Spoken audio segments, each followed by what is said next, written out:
Let's go. You're listening to KZSU, Stanford University's FM radio station, broadcasting across the Yay area on 90.1 and across the world at kzsu.org. Welcome to Brands, Beats, and Bites, hosted by Daryl D.C. Cobbin and Larry Taman. Brands, Beats, and Bites stands at the intersection of brand, tech, and culture. We bring you interesting people and insightful points of view on what's popping and not popping in marketing, tech, culture, and beyond. DC and Larry are fascinated with the stories and people behind some of the best marketing in the business. No matter how dope your product, if your marketing sucks, your company may suck too. They both serve as managing partners at marketing consultancy Brand Positioning Doctors, where they help companies large and small, tech and non-tech, build better marketers so they can build great brands. What's happening, brand nerds? You know what it is. Back at you with another Brands, Beats, and Bites podcast. Brand nerds, myself and my business partners, Larry and Jeff, we know that it was critical for us to make the right selection of our first experience early in the marketing game. And there are a couple of places that if you want to understand brand management at its best, there are a couple of places that you go. One of those places is Procter & Gamble. You go to Procter & Gamble early in your career, and you are going to get world-class training as a brand marketer. So they are one of the best, if not the best in the world at raising up great marketers. So we have someone here in the building that has been raised up early in their career at P&G. But the second thing, and quite frankly, the more interesting thing to me, is we have a fellow HBCU grad. Now, they may have, Larry, picked the wrong HBCU, possibly. Okay, that's your opinion. That's my opinion. But no doubt, love is still there for all of the HBCUs. Larry, who do we have in the building with us today? All right, DC. We have Renita Bryant in the house today. Welcome, Renita.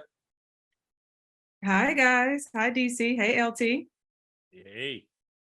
It's great to have you, Renita. So, okay, brand nerds, we have another stellar guest in the house today who, as DC alluded to, started in big Fortune 50 brand-centric companies and has gone on to forge her own path. So after matriculating, and DC started this too, at HBCU Florida A&M, better known as FAMU, earning an undergrad degree in business administration, then an MBA in marketing, Renita joins Johnson & Johnson and works there 3 years, working her way up to manager of sales and marketing analytics. Now then Renita gets tapped on the shoulder, and that's what DC was alluding to join arguably the best CPG company in the world, Procter & Gamble, in their consumer and knowledge group.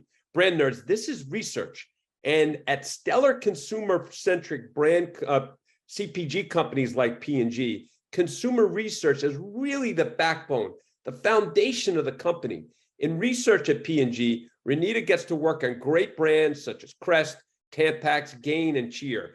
Additionally, while working in laundry brands, she is also selected as the category's multicultural knowledge SPOC, and that acronym stands for Single Point of Contact.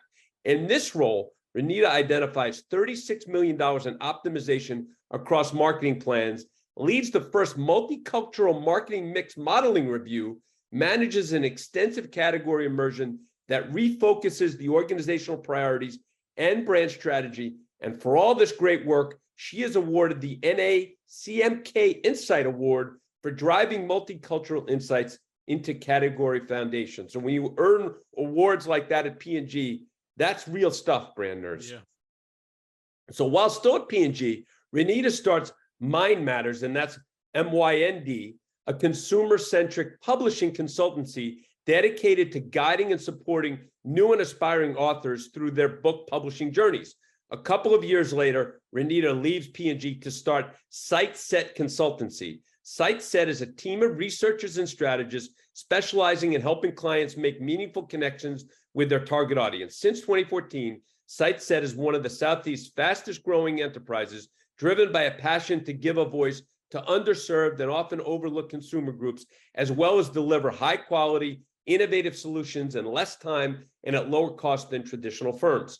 With SiteSets, Renita is committed to educating others about the power of insights, strategy, writing, and entrepreneurship. It starts with Renita facilitating workshops both domestically and abroad. The workshops help attendees bridge the gap between where they are and where they want to be in connecting with consumers/readers and excelling in their businesses.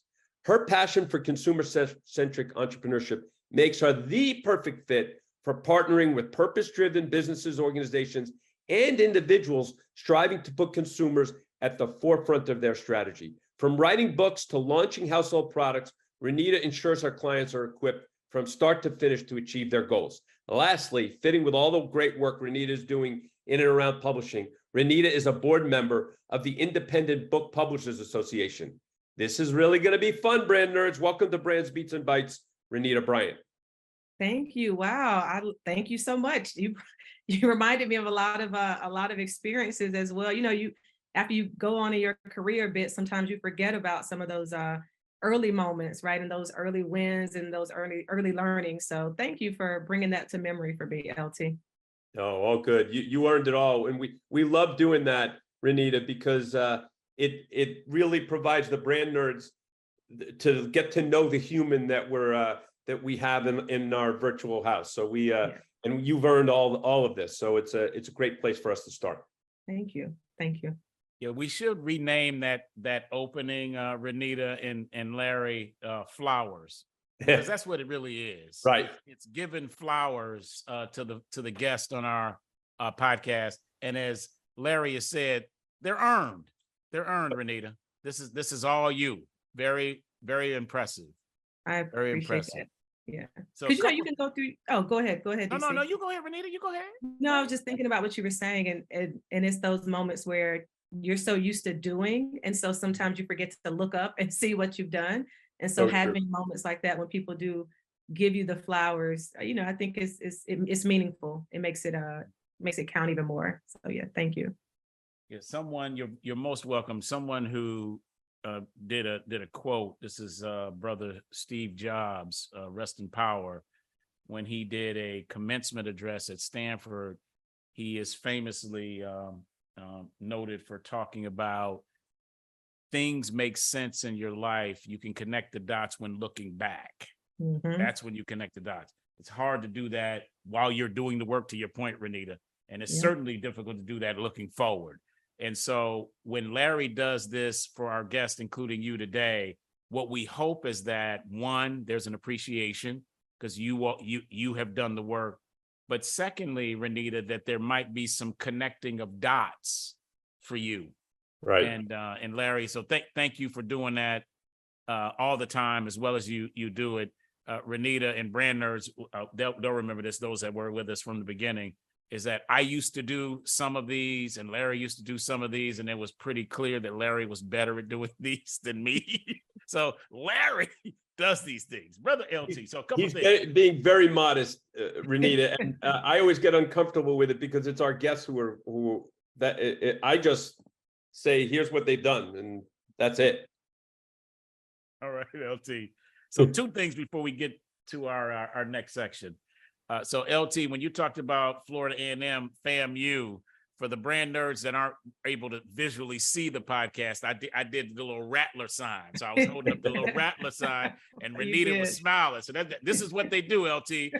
You go to a football game, you'll see them all with their little rattler thing. Okay, so let's give respect to the rattlers, and Thank you. Yeah, you're welcome. Jeff's son Justin, who's a rattler, and then another son, Jamie, who is also a rattler. So respect to the rattlers. Yep. All right. P&G beginning, that's big. Early in the career, Renita, to get that kind of training, irreplaceable. But I want to go someplace different on the get comfy section. Okay. You have written a book. Yes. And you have worked and continue to work in the area of independent and book publishing and writing. Mhm. And so I want to point out the difference between Google and Chat GPT, all right, to frame up this question. Okay. In preparation for this this podcast, Renita, I was thinking, how many people on the planet, what percentage have written books? So I typed this question into Google, and what popped up was some random article about novels. And I'm like, this is not really good enough for me. Mhm. So then I went to Chat GPT, and I typed in my question, and here's what it said. I'm not going to read the whole thing, but let me just read the last paragraph. It says, however, it is estimated around 2.2 million books are published each year globally. Considering the world's population is approximately 7.9 billion people, this suggests that a very small fraction of the population, likely less than 0.03%, have written a book that has been published. So that means not that many people, de minimis. And so my question to you is Renita, as you think about looking back and connecting these dots to when you were thinking about writing your first book, and then that journey of writing your first book, what advice would you give to the brand nerds that are listening? Because my belief is that while few books have been written, many people have books inside of them waiting to come out and be written. What advice would you give to these folks? Well, I think, and it's, I talk to people every day. When they find out that I have a publishing company or that I sit on a board, believe me, whether it's in a mall or a baby shower or a birthday party, I get I get stuck in a lot of corners to hear a lot of, ideas and stories. It's always interesting. What I will say is that for me, it was my journey was a little bit different, right? So I have 5 books now, 1 children's book, 3 collections of poetry, and then my first book was a novella, Yesterday Morning. And mine was born out of more of an emotional place. Like it was more cathartic for me. My mom had passed away when she was 42, and it was a way for me in my early 20s to really, because I was 24, it was a way for me to write about my feelings about it without having to go through the entire process of talking it out, right? And so for me, I think getting the book out, it felt like it was more purposeful and more purpose-centered, like I had to do it, right? And I talked to a lot of people that, even though it's a novel, I want to be clear, it's a novel, it's not nonfiction. It was a way for me to frame up the story in a way that allowed me to draw some conclusions and some outcomes that I needed to get out of my system, right? As a writer and as just a human being, because of that loss. But for a lot of the people that I interact with that, talk about books, there are a lot of people that haven't published, but they do have stories on their computers, in their notebooks, like they're writing. And they're finding ways to get their voice heard or get the words out. It's really that they just don't know the process. And so what I would say to those people is, number one, if you're someone who hasn't figured out a way to get the words out, then that's, there are people out there, there are experts out there that can help you. But I tell people, just sit down and put pen to paper. And even though I'm oversimplifying it, it's right.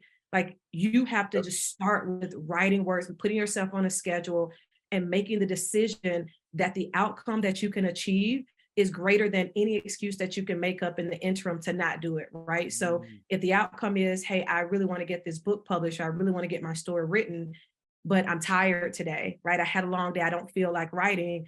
You're allowing the short-term situation that you're in to kind of supersede the actual benefit that you can get to the outcome, right? The outcome is you want to publish a book. So one is, I think that's more functional in terms of, and that's more consistency and motivation and people just having their own requirements for themselves in terms of finishing something that they start. So that's the writing piece.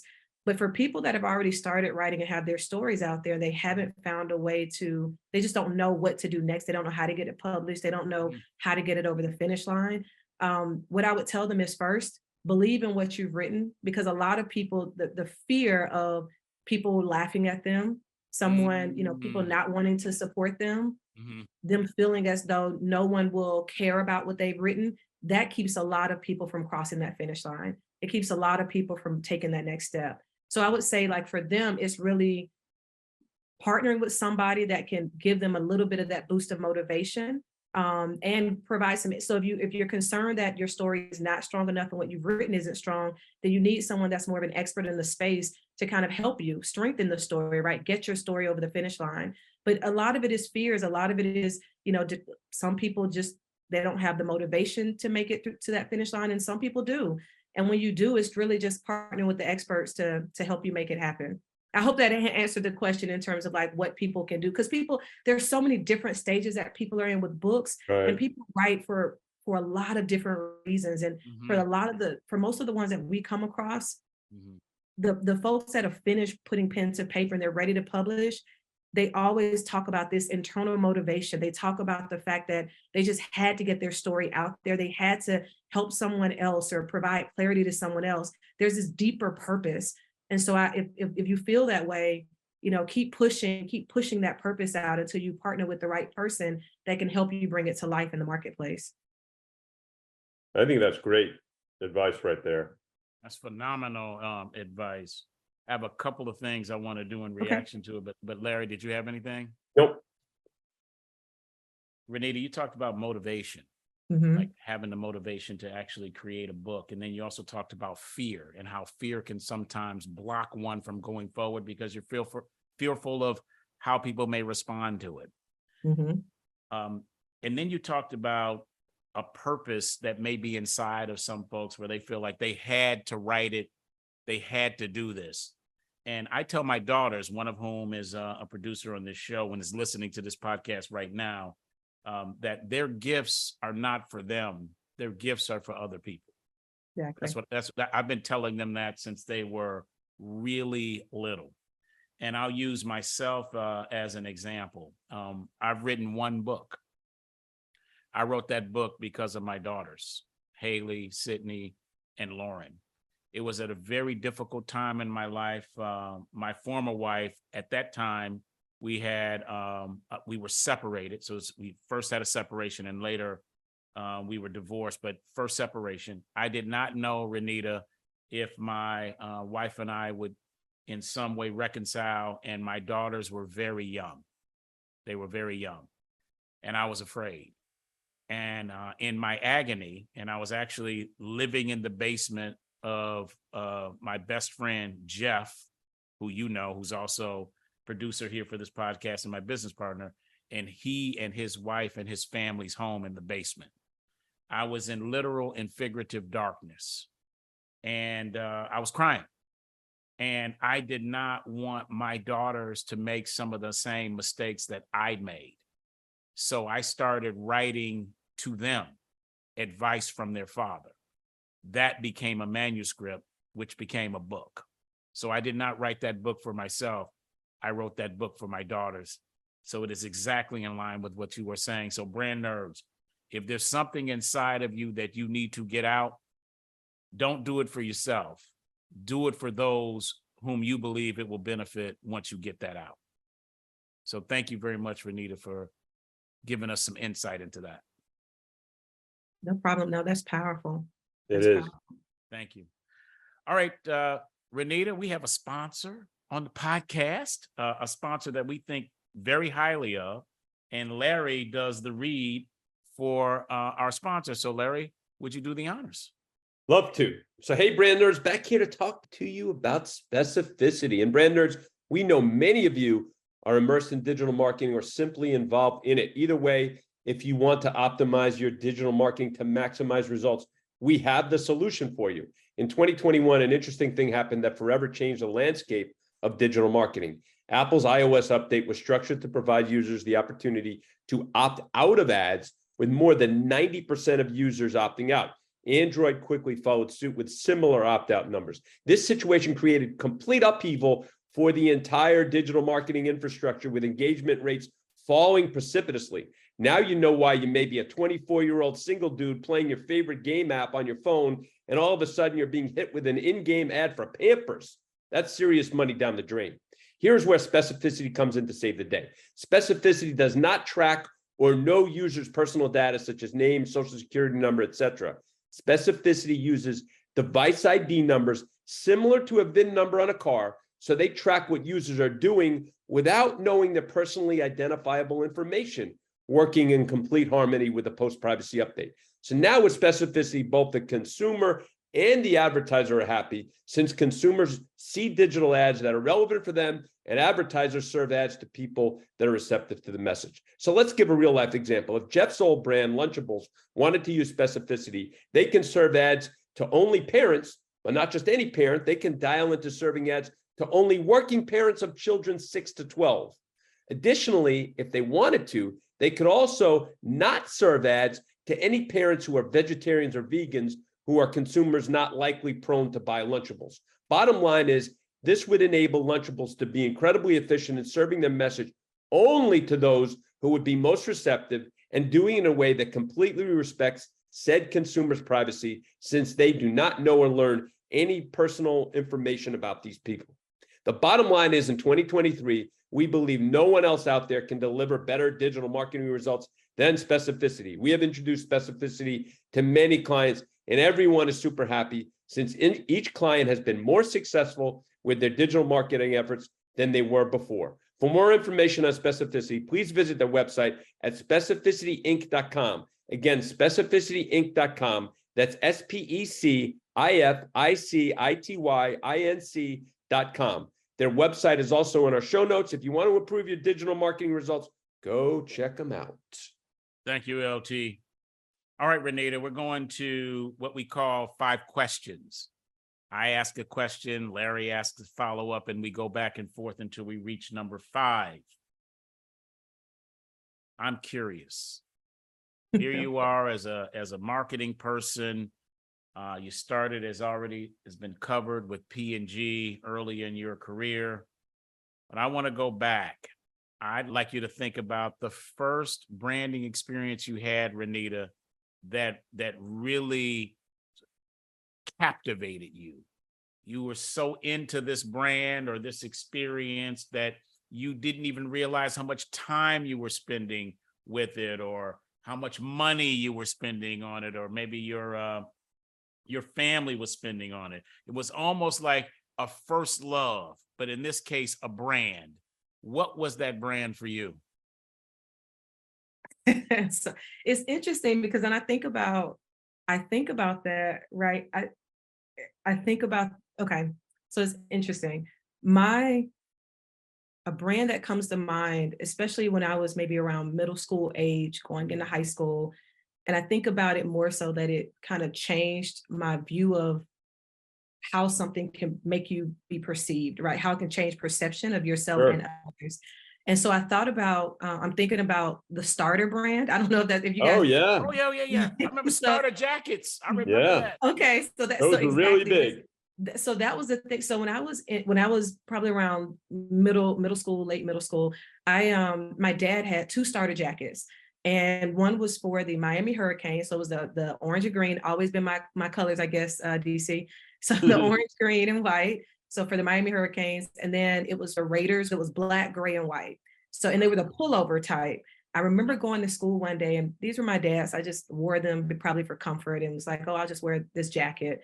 And I wear the jacket, and it gets a little bit of attention. It's like, oh, especially from the boys, and not in a romantic kind of way. It was just almost like a cool factor, right? Like, oh, you have this Starter jacket. This is kind of at the beginning, they were getting more popular. Right. And then when I came in the next week with the second Starter jacket on, it changed. I realized that it changed the perception, almost like, wow, my cool factor went up. And it was also like an assumption of like how a family wealth, like, oh, you guys must be doing very well because you not only have one, you have 2 of these jackets, right? And it as for me, it was just from a comfort place. It was functional at first, but then I recognized how other people started perceiving me, my family, like the jackets, that now it became the status symbol. And so when you say it, I'm like, my brand experience, it was interesting because to me, that was one of the first times that I realized how having this certain item causes other people to perceive you a different way, react to you and interact with you differently, but also it can have an effect on how you see yourself, and you have to manage that. Ooh. That's so good. What a great thing All right, LT, what you thinking about this, brother? Well, Renita, you provided something. Quite honestly, we've had over 100 episodes and we haven't had a conversation like this. So Not like thank you this for that. one. Not like this one. Oh, So- wow. Okay.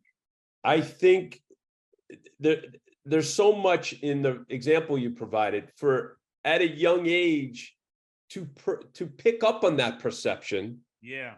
says so much about you, right? So that's my first sort of thought. My follow-up question to you is, once you did pick up all that you explained, how did that manifest? Did you want to buy more starter jackets, or did that say, the things I wear truly does represent me? So were you more conscious about brands and the way you're portraying yourself?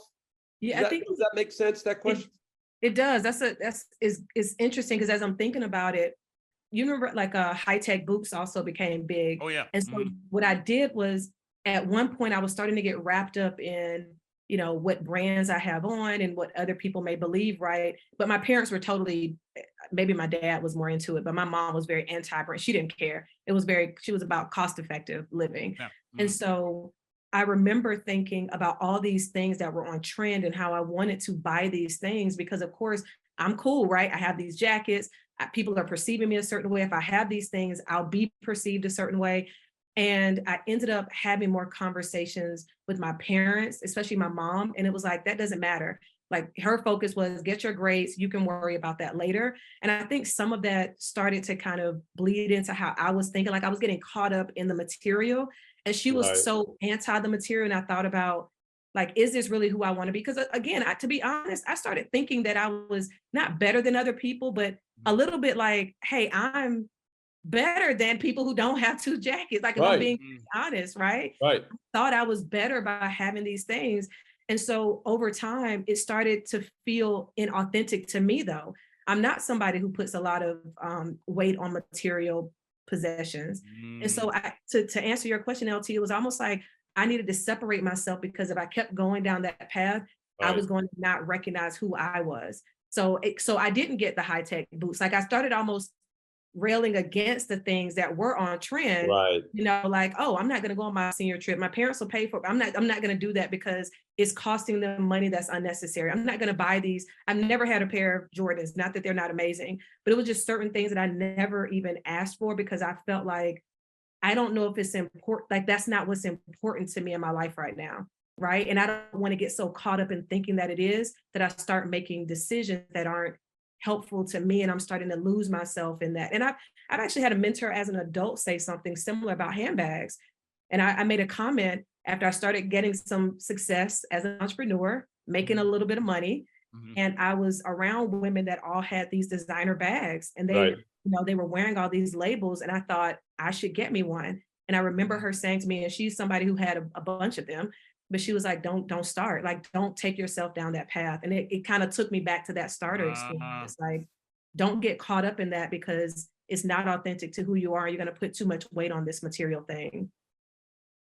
Not that I don't like nice things. It's just, my identity though, right? It's not my identity.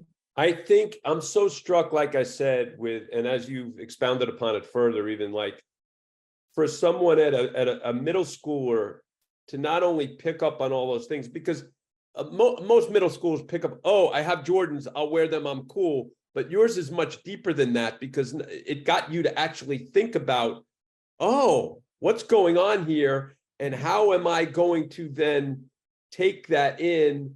And how am I going to convey who I am going forward, like consciously? Deep.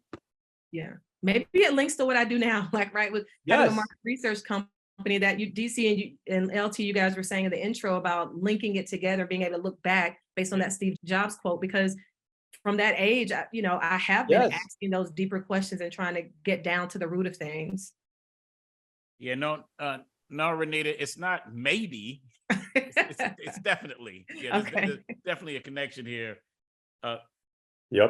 Your example of the starter jacket classically and elegantly outlines something that most people miss, and that's this: that which starts functional can become emotional.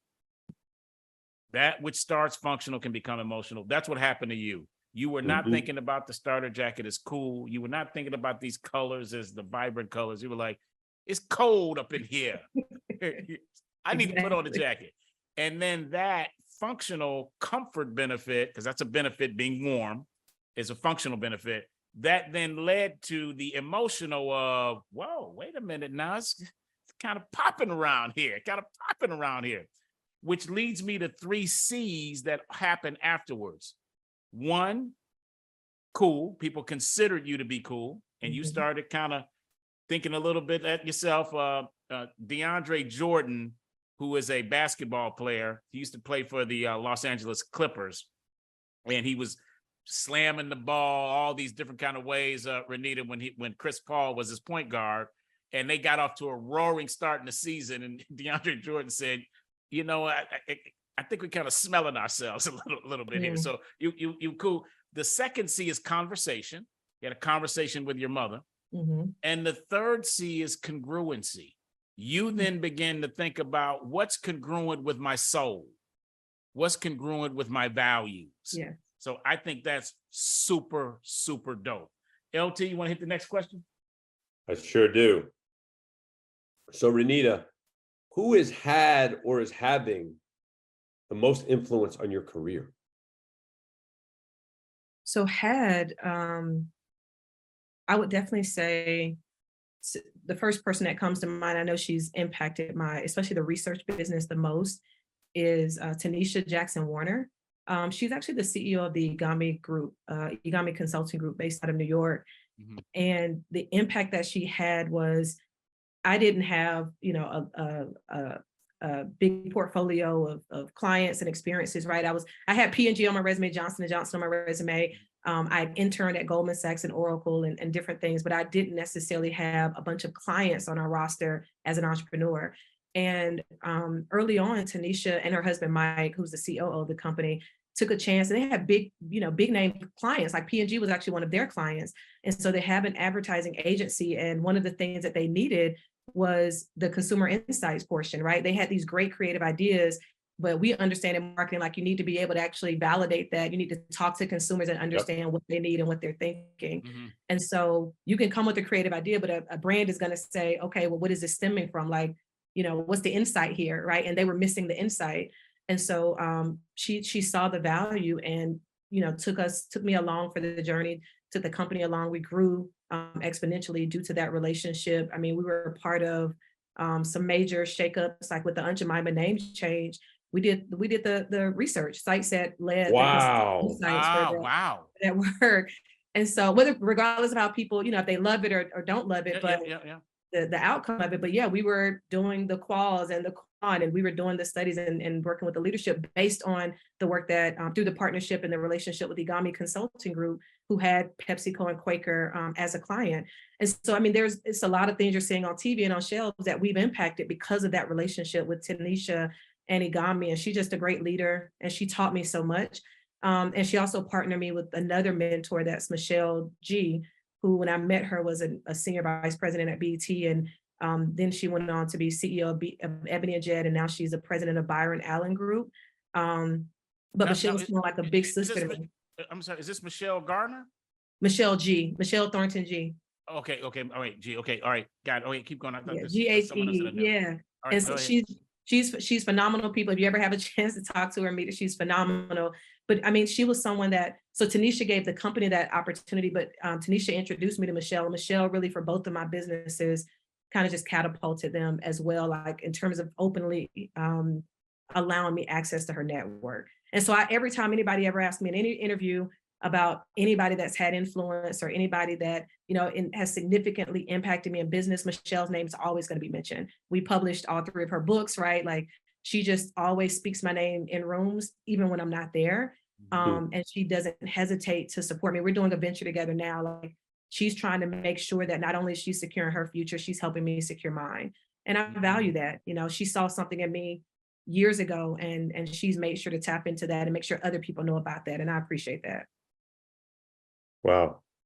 Props to Tanisha and Michelle, and props to you also for, you know, when you find a mentor, sometimes the mentor's right there, and people don't take advantage of it. And so that's something that we brand nerds make sure that you not only, when you have an opportunity to have a great mentor like Renita does, seize it. Mm-hmm. Yeah. Mhm. Let me tell you. So can I tell you guys what happened? Like how Michelle became Please. okay. So the reason that the way that Michelle became a publishing client was because I did what you just said, Larry, in terms of seizing that moment. But Tanisha was connecting us for me to work with Michelle on a survey. And she said, hey, this is my friend. I just need you to kind of do this work for her. I know you have a research company. You don't really do this, but can you put together like a just quick survey? She's trying to talk to women in leadership and in business about strategy. And so I worked with Michelle, did the survey. We talked a little bit. And then I recognized like she's doing this for a book. And so I asked the question, well, who are you getting to publish it? Like, what are you doing next with this? Mm-hmm. And she said, I have no idea. Do you know what I should do? Do you know how I can publish it? And in that moment, I said, I do. I have a publishing company, because I was already set up and I was only publishing my books at the time. I hadn't really opened it up to clients because it was still so new. And she ended up saying, okay, I'll work with you. I trust you, because we had just worked together for, a couple of months on that survey. And that's how, again, she was a senior vice president at BET, and she was like, yep, let's do it. And, she was speaking all over the country, and she just opened up her network, and, we've worked together, and I seized upon that opportunity. You don't have a publisher? I can publish it. Let's do it. And we've been working together ever since. That's awesome. Yeah. But I could understand how people hesitate in those moments, because you also don't want to make the relationship look like you're the only one getting benefit from it. Right. So people have to remind themselves, what I would say to your brand nerds and just anyone listening is, the other person is still getting value. They're still extracting value too, right? Like she was getting her books published. She's still getting, she has my ears. She has someone who understands consumer insights and publishing as an industry. But, so I was getting value. Of course, there was an exchange of funds. She's paying me to do this work. And also I'm learning from her as an executive, but I was also providing value. And early on, I didn't realize, because I thought I'm young, right? I'm new to some of these things. What could somebody at that level really learn from me? And I quickly recognized that we all have value, right? We all know something. We all have knowledge within us. And instead of holding that in and being so fearful of, that the other person is not going to derive any value from it, you'd be surprised at how many people are waiting for somebody to share with them. They're just they don't, just because she's at that level doesn't mean she knows everything. And I've had a lot of, at this point, CEOs and executives say, they want people to tell them the truth. They want people to push back and offer them insight, because they're expected to know everything when they walk into a room and they realize they don't. Awesome. Sorry, I went on a tangent there. No, this is the podcast is about tangents. You didn't go, that story is awesome. Yeah, Renita, you're doing what we need you to do, and we're thankful that you're doing it. Right. Back to the story with Michelle G. So this value exchange, crucial. Yep. A lot of times, brand nerds in the whole mentor-mentee game, mentees all want the same mentors, because the mentors are typically very successful, which means that they don't have time to be mentoring everyone. If they were attempting to mentor everyone, they wouldn't be mentor material, because they just doing other things in order to be successful at whatever they do. So when you do find yourself a mentor, find a way to be valuable to them. And that's what you did, Renita. And the other thing is, more than value, brand nerds, be worthy of trust. Because Renita just said, what Michelle G said to you, Renita, was, I trust you. So let's give this a shot. Yeah. That trust is what opened the door for you all to do what you all have done in the area of publishing. So with that, I'll go to the next question. Okay. All right, Renita, you've had a lot of successes. Many, many things have happened in this world, and you are either behind it or in front of it. And to all of that, with the flowers that LT provided earlier, I say congratulations and salute. But this third question, I want to know anything about those things. Okay. I want to know, Renita, I want to know about your biggest F up, one that you made. You're thinking you were just wrong, and you learned something from it. You made an F up, and then what'd you learn from it? That's the key. What'd you learn from it? What'd you learn from it? Thank you, Larry. Can it be a combination of F ups? Oh, yeah. because I've made the mistake multiple times. So let me first say that. That's Okay. so first thing is stop making the same mistake, Renita. So even when I think about that, they all relate to hiring. So you know how they say you should hire slowly, but you hire slow, fire fast. Yep. I was going the complete opposite for years. I was hiring quickly. I wanted, I want my tribe to win, right? I wanted everybody on the team to win. Mhm. And I realized as a leader, I was doing a disservice to the business, to the other person, to those people, to myself. And I'm thinking about one specific example too, even though I've done this a couple of times, is that I was overpaying people that were underqualified. So they did X really well.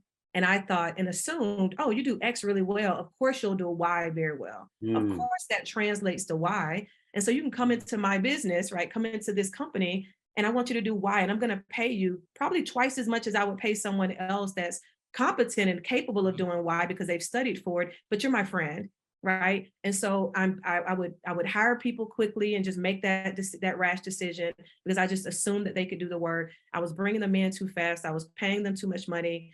And then I was finding myself stressed out because I was still having to do work that I shouldn't have been doing, right? Or having other team members having to do work that they shouldn't have been doing. So they're stressed out. And it was just not good for the business, and it wasn't good for the person either, right? So I had relationships that didn't work out, and that, I no longer have relationship with some of those people, unfortunately, because of those types of situations. So I think the lesson for me was, number one, slow down, right? Slow down and really think about the impact of these decisions to the company from a financial standpoint to just the emotional, relational standpoint, right? Of you have a team and that's messing with team dynamics when you bring people in that aren't capable and aren't competent and are going to drain so much of the resources, right? Time, energy, and money.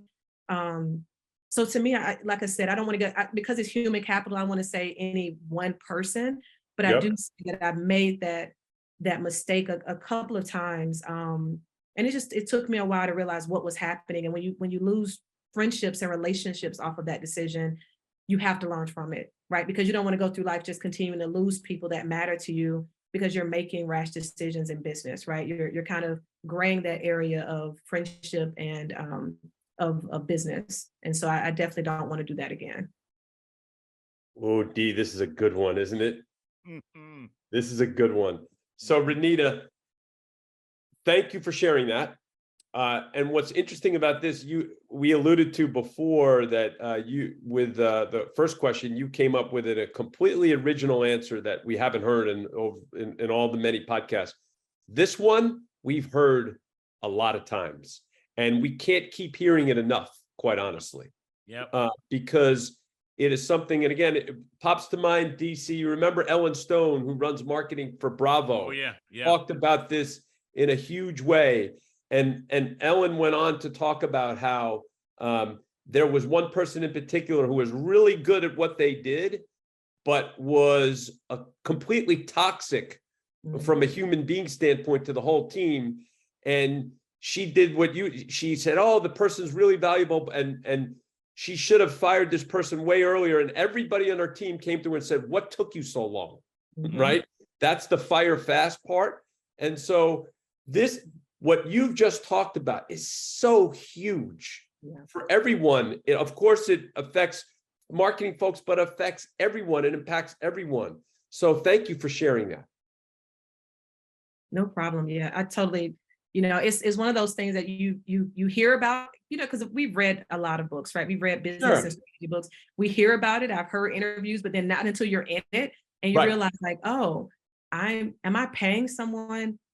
I'm just deciding to pay someone $100,000 that I can pay someone $40,000 to do the same work. And you realize like, what am I doing? Right? Like not just the pay part, but also, like you said, the toxicity that you're creating within the environment, because there are people who are doing their job and doing it well, but now they're feeling as though, am I really valued? Because me being here doesn't seem to be as important as you keeping this person around that is draining the team's energy, right? And isn't doing their fair share, so to speak. So I think that's a great point. I'll simply say this, Renita and Larry. Many of us in the hiring space have been seduced into thinking that bringing someone onto a team is like buying a fine bottle of wine. We think we're buying a fine bottle of wine, and the longer we keep it, so long as it's kept at the right temperature, it's going to get better. When the converse is true. Yep. When you're doing a human resource situation, it does not get better with time. It gets worse. It gets worse. Yep, I've learned it. We all have, Renita. We all have, and we all still. Many of us are still learning that, so it's okay. It is. Thank you.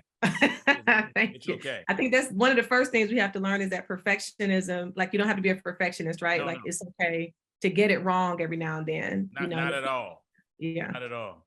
You Larry? know, Renita, before I go to the next question, which I will do, that I've said this on the podcast a few times. I have somebody who I have great respect for, Howard Moskowitz, who's a marketing research guru, by the way.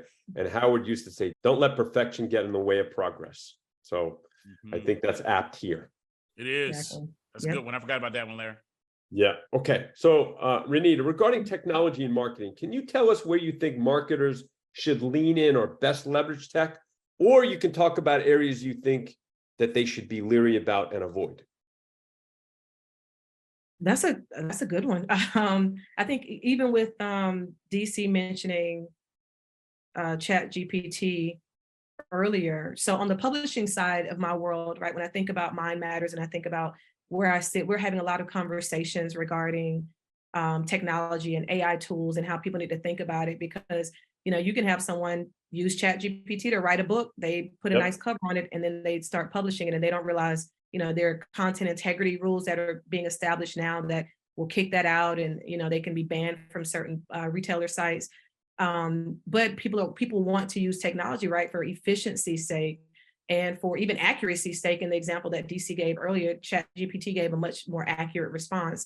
So I think when I think about it on that side of the business, I think we're still trying to figure that out from a regulation standpoint. And in terms of, of course, you can use it for social media, and you should leverage it in order to streamline your process, make your life easy. Make life easier. I would say from a research standpoint with technology, both pre-pandemic, we didn't really rely, we thought that you had to be able to have human contact in person, right?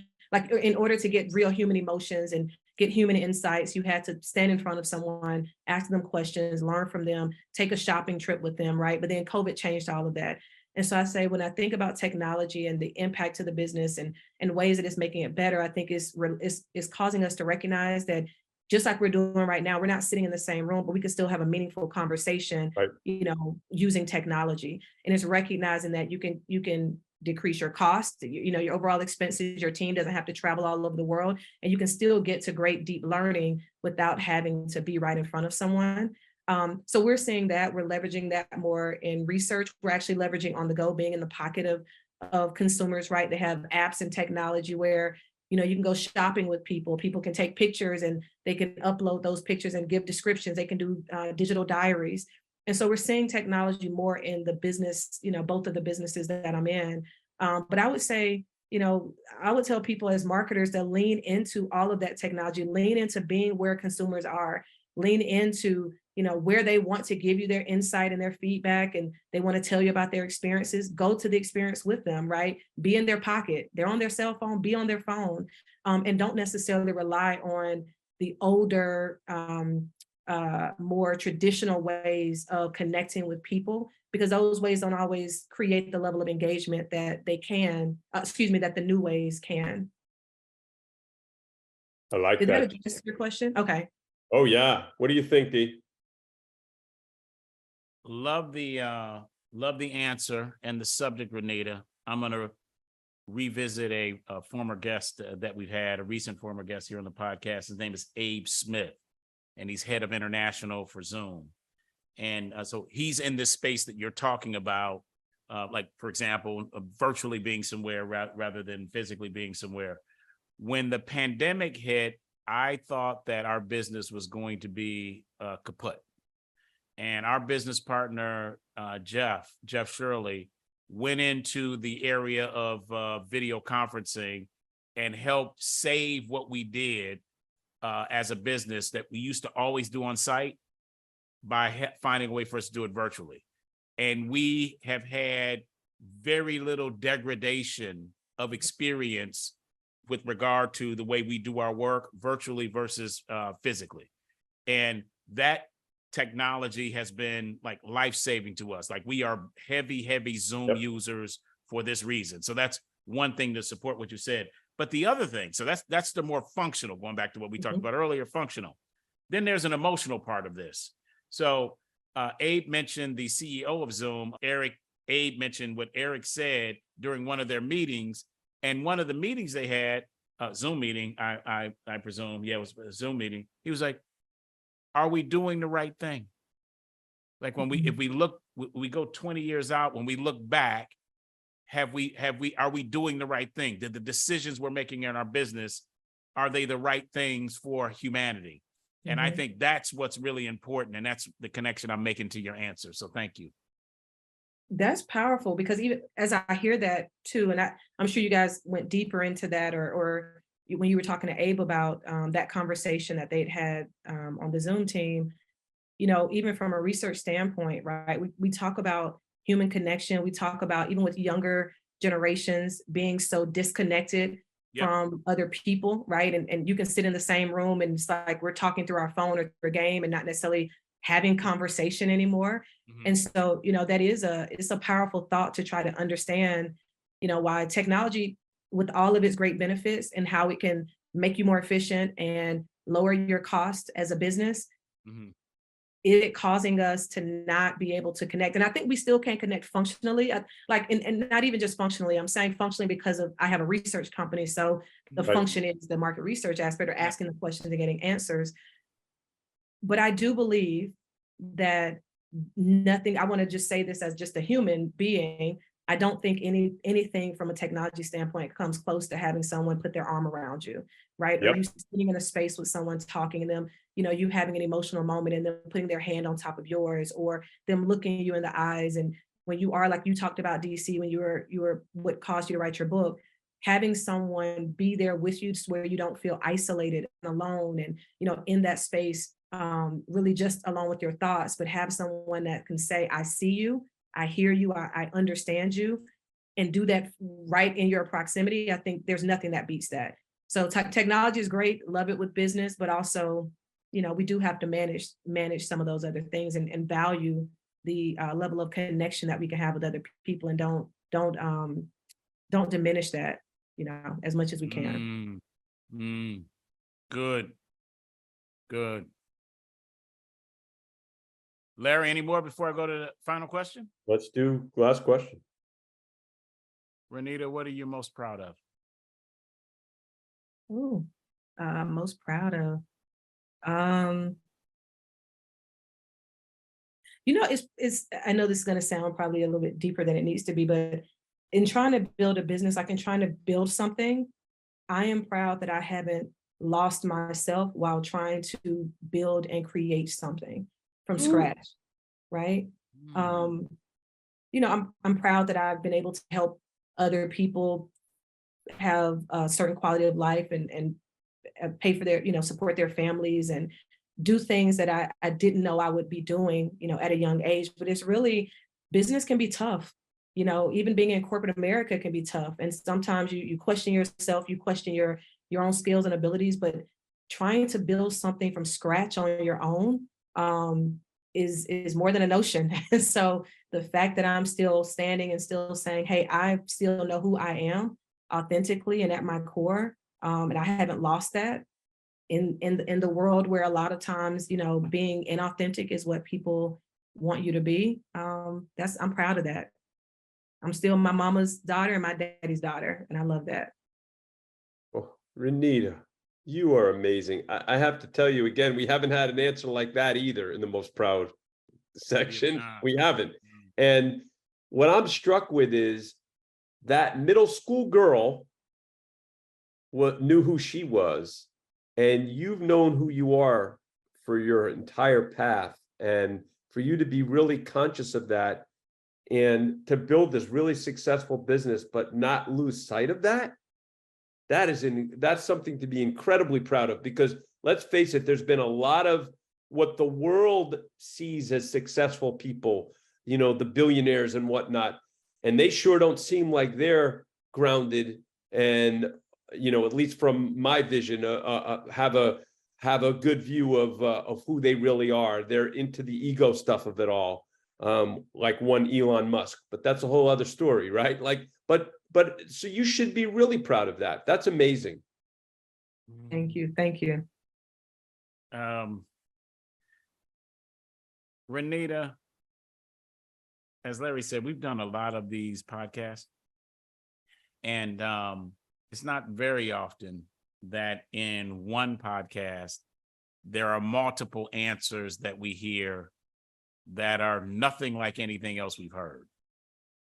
Very rare is it in every segment you have offered something to the brand nerds and to me that's been like, whoa.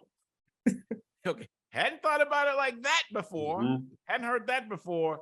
So I'm just giddy because I'm having a good time listening to you, sister, and learning from you. This is fantastic. Thank you. No, thank you guys. Thank you. I'm enjoying this conversation. Like, we are too. You guys are making me think, you know, and it's not that difficult. And I don't say that with ego. I say like, I feel like this is an environment where it's just like talk, you know, be yourself, be open, and, you know, so that's what I'm doing. Yes, you are. D, anything to add, or should we? None for me, brother. I'm good. All right. So now, Renita, we've hit you with the 5 questions. So now this is our next segment. So what's popping? This is our chance to shout out, shout down, or simply air something happening in and around marketing today that we think is good fodder for discussion. And Renita, we know you've got something. Yes. What's popping, Renita? What's poppin'? Okay. So what I think is one of the things that's popping, especially over the last couple of days, has been the situation with Lizzo. So for any brand nerds who's not aware, Lizzo, there are 3 dancers that have filed a lawsuit against Lizzo who said that they were sexually harassed, that they've been fat shamed, and just a few other things in the complaint that they filed. And It's Lizzo, not good. Let's face it, not good. Yes. The complaint is pretty bad. With the details. And they actually did it. 2 of them have done interviews. Maybe all 3 have done interviews at this point, detailing, you know, a little bit of what they were thinking, what they've experienced. And so more of that is getting out. But Lizzo has issued a statement saying that this is categorically false, and that, you know, she's being this is being sensationalized, and, you know, a lot of this is untrue. The dancers were fired for a lack of professionalism. So she's kind of giving her side of the story too, which we have to share. The reason I say is what's popping is not necessarily to talk about whether or not Lizzo did this or didn't do this, right? That's for the lawsuit and the courts to decide. It's really about the marketing piece, because the big thing is, I thought about when I saw this story, I thought it crushed me, because I'm a Lizzo fan, and it was really about when they said the fat shaming piece and I was like, Lizzo is all about body positivity. That is so incongruent with her positioning as a brand, almost, right? As a human brand. It was crazy to me. What do you guys? So you guys are the brand experts as well. What do you think? Do you want to take the first crack? No, you go ahead, brother.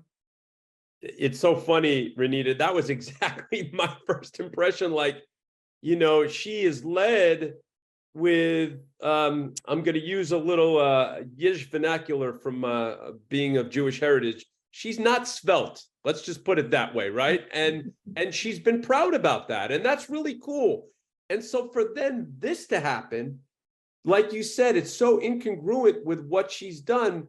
And what I'm struck with is, if I'm her or her folks around her, you got to be cognizant of that. And again, if this did happen, it's awful. I feel terrible for her dancers, but no matter what happens, the last thing you want to do is for this to hit the light of day. Let's be honest. This is where, if you understand your brand, even if you didn't do it, again, like you said, we're not judging. We don't know what happened. You settle this, and this doesn't hit the light of day, in my opinion, because of what I see can be really detrimental to her brand. So that's my thoughts. I'm in violent agreement, Larry. of all of the things that Lizzo is known for, we understand she is an incredible MC.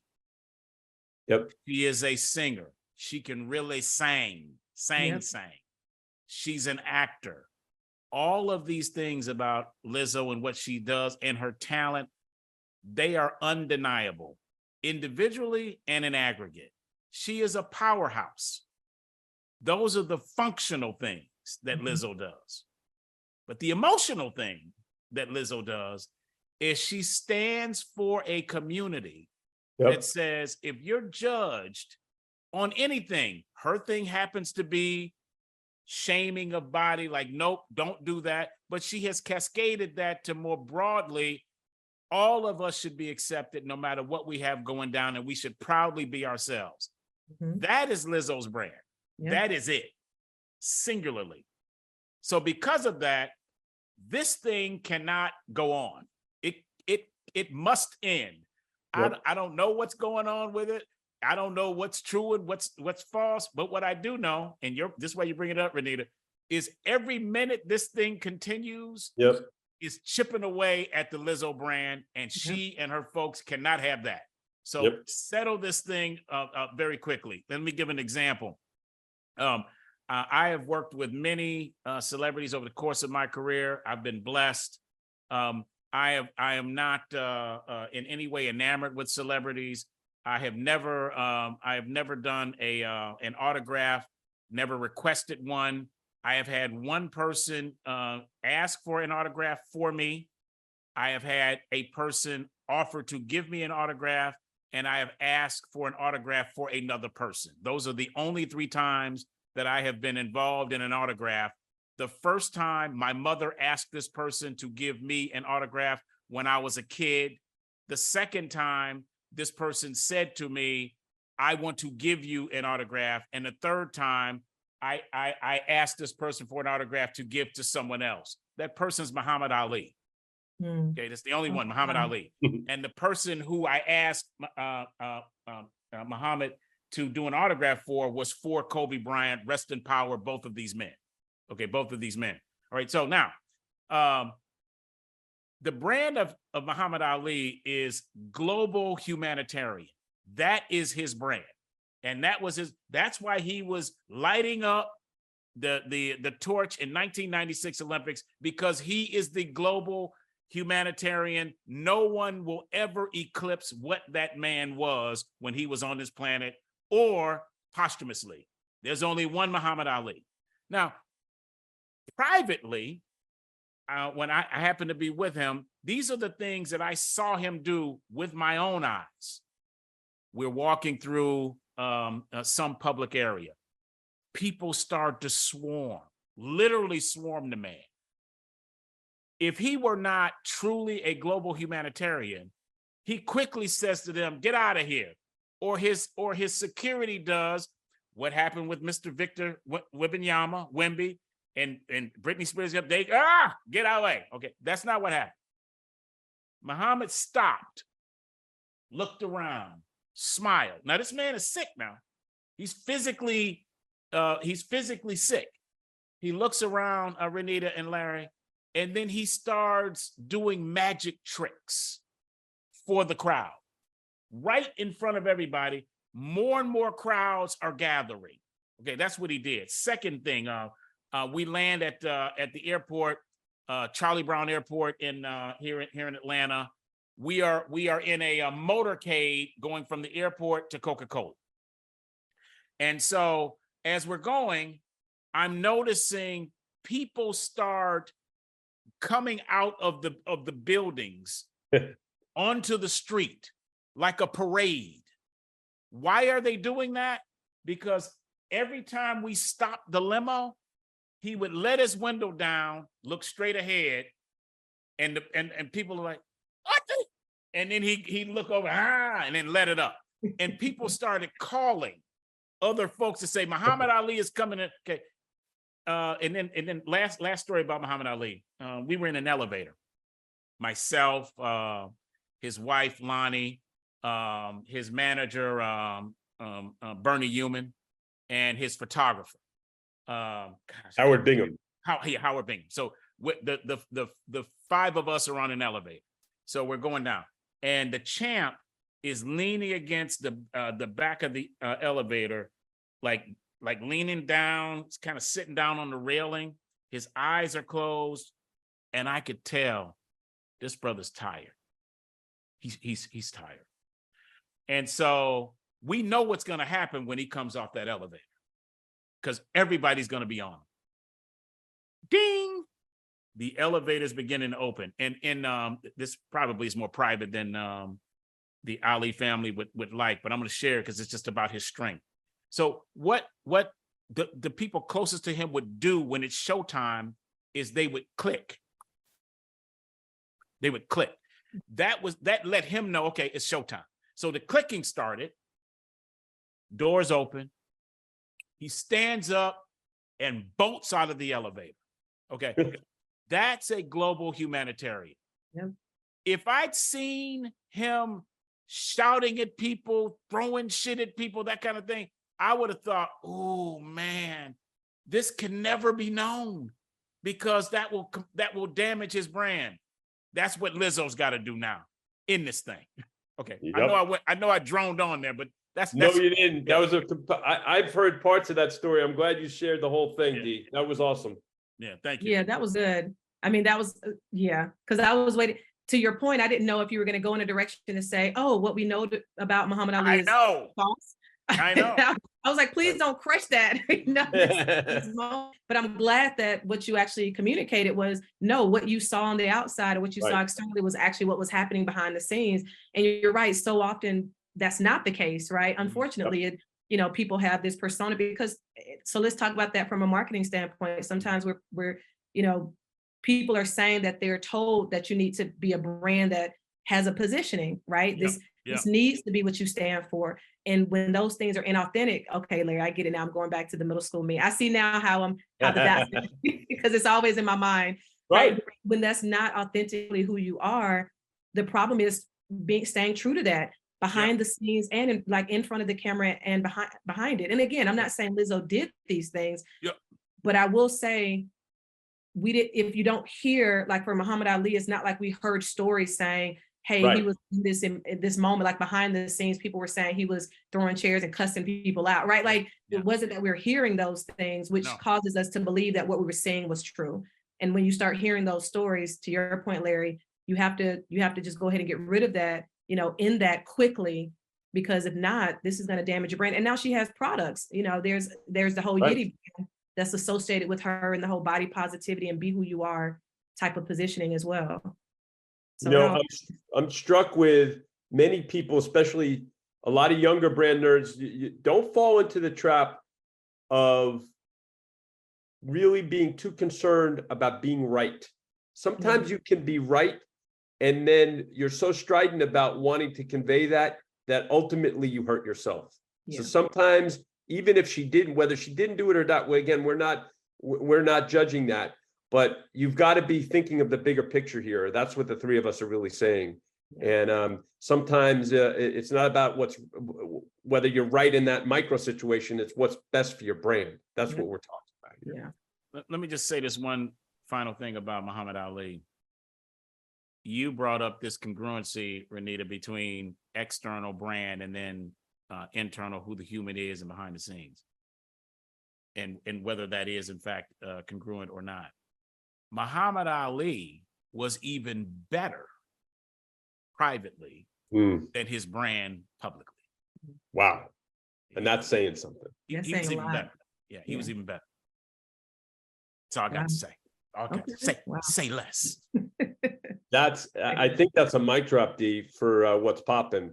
And Renita, this is when we have such a great podcast with an incredible guest like you. I'm always bummed when we're at the show close here. So the show close, the way this works, Renita, I'll posit my learnings, and DC will do his. He does an incredible job of just pulling things all together. And then if you have some closing thoughts at the end, we'd love to hear those. But here are my learnings, and man, there were so many, but I've culled them down to 5 and a bonus to make Jeff happy. So number one, like Renita, does the way you portray yourself, the question, brand nerds, does the way you portray yourself match who you really are? Ask yourself that question. Number two, like Renita did for Tanisha, you never know if you do a favor for a mentor, how that may help you, like Renita did for Michelle, which led to some great things for Renita. And like Renita with Michelle, don't be shy about asking questions to anyone. No one, if anybody gets mad at you for asking questions, you don't want to be around them anyway. Yeah. That's number three. Number four, as Renita learned, poor hiring decisions have exponential unintended bad consequences. So truly listen to what Renita said in hire slow and fire fast. Yeah. The fifth one is with tech, lean into where consumers are. And here's the bonus ones, brand nerds, which I think is just wraps up so much of who Renita is. So in all facets of your life, brand nerds, be you. Those are mine. Those are great, Larry. Renita, I'm the father of 3 daughters, one of whom is listening right now because she helps to produce this podcast. I'm going to ask my other 2 daughters, Lauren and Sydney, to listen to this because they need to hear you. In fact, for all of the brand nerds out there, listen to this multiple times because you're getting jew-els that are rarely dropped. So Renita, as a human and as and also as a Black person, I am incredibly proud of you and your journey and what you have built I am incredibly proud of you. Oftentimes at the end of the podcast, Renita, I make an attempt to describe the human in front of me. What is it that the gift from my perspective that they are bringing to the world? And most of the time, Renita, it takes until the very end for me to figure that out. This is the first time where in the first 5 minutes, it came to me. Wow. And then the rest of the time together, which has been marvelous, it has been a reinforcement. So allow me to do that, attempt to do that now. On the question about what was your biggest F up during What's Poppin', you talked about this thing of there's a saying, hire slow and fire fast, and then you did the opposite. You hired fast and fired slow. And you said you've done this more than once. And then you talked about you in some cases you would have a friend who's in this position, you need to make a move, you were stressed, it wasn't good for the business, it wasn't good for them. And then you talked about not only from a business standpoint, but also from an emotional, relational standpoint. These were your words. My question is, Renita, do you know why you at times hire fast and fire slow? This is a rhetorical question. I'm going to attempt to tell you why. Why is it that you do that? So, in the first 5 minutes and been reinforced, here is what I think is Renita Bryant's gift to the world. Who are you? Who are you at your essence when you are giving something to the world? And I think you are an analytical searcher of the soul. An analytical searcher of the soul. I say that, Renita, because you have the ability to quantitatively analyze as well as qualitatively analyze, and you are always seeking to go from the functional to the emotional. Okay, so this is what I think is your role. Second thing is your role and your gift allows you to see things that might be different. They seem different, Renita, but they're actually one. They seem like they're two things, but it's actually one thing. You can find that bridge. And that is why functionally, when you were a kid in middle school, you put on that starter jacket and it seemed like it was one thing, functional. It ended up being two things, functional and emotional. And through your conversation with your mother, you found congruency, one thing. So this has been happening with you for a while now. Finally, behind you is a picture. And it is a picture of the first book that you wrote called Yesterday's Morning. And morning is spelled mourning as in I'm feeling mournful. And this was a book that you said you did in order to, in some way, cope with the passing of your mother. And brand nerds, you can't see, some of you all can't see this right now, but on this book, the image is of a woman's eye and a teardrop. And in this teardrop is a profile, and inside of the teardrop is a house. And I suspect that this is the home that you shared with your mother. Okay, got it. Okay, got it. All right. So this is a highly emotional thing for you, Renita. Highly emotional thing for you. Which then brings me to this. How old did you say your mother was when she passed? 42. 42. She was a baby. Oh. Yeah, okay. 42. And how old did you say you were when she passed? 24. Right. That's what I thought I heard. Okay. Stick with me here, Renita and Brand Nerds. Your mother gave you this gift to see two things as one. And it was so much of a thing for her that when she passed away, she was saying, Renita, I'm 42 and you're 24. Flip them. It's one thing, Renita. It's one thing. And that is the gift that you are giving to the world. And we are better for it.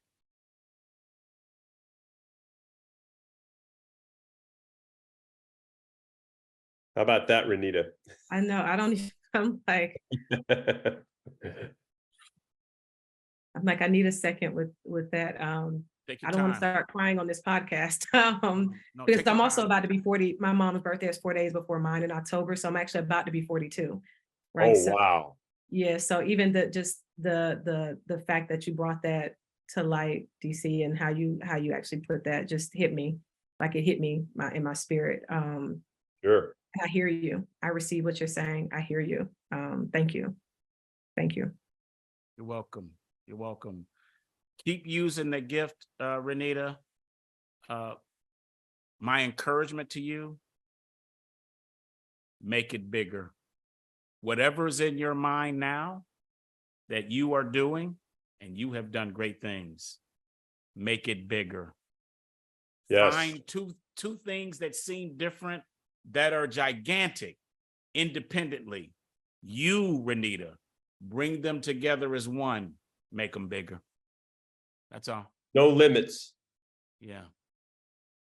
Yeah. Oh my goodness, this has blessed me. Oh my, I needed this more than, yeah, wow. I didn't expect this. Thank you. Thank you. Can I do this again next week? Can we just keep maybe I just need to talk to you guys off outside of the podcast. Hey, Renita, all kidding aside, we have some of our podcasts that are just what's poppins that we did with you, and we'll bring back. So we'll definitely bring you back for what's poppin' for sure. Yes. Perfect. Okay. 100%. Perfect. I need me some more of this. Yes, this is amazing. Thank you so much. Wow. Wow. Any closing thoughts? Wow.